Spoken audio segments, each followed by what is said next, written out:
অনেকেরই দেখতেছি আজকে 6 মাস যাবত এমবি বা মোবাইলের রিচার্জের যে ব্যাপারটা মেয়াদ দেয়াটা এটার বিরুদ্ধে খুব কথা বলতেছে। আসলে কথা সত্য, আমার টাকা আমার মোবাইলের এমবি আরেকজন কেন মেয়াদ দিয়ে দেবে? এটা আসলে কোম্পানির দোষ না।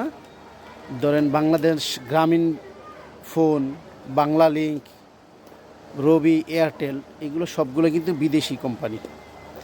বাংলাদেশের একমাত্র কোম্পানি আছে টেলিটক, যেটাকে সরকার চায় না বড় হওয়ার জন্য।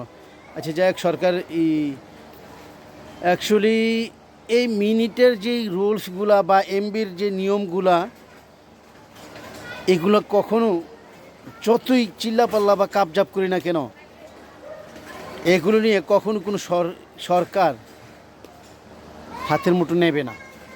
কারণ কি, শুধু এই দেশে সরকার না, এই দেশের ব্যাপারে বললে আবার হয়ে যাবে দেশদ্রোহী বা যে কোনো একটা কইব দেশপ্রেমিক না।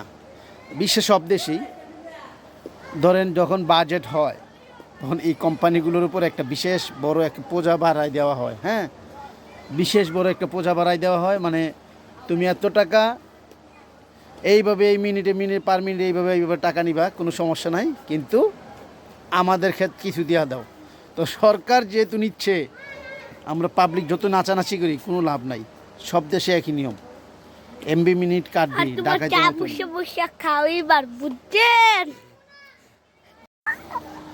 ভিডিও করতে পারলাম না, আমার কিউট মামুনিটা আসছে, মামুনিটার জন্য। হ্যাঁ, পরে ভিডিও করবো।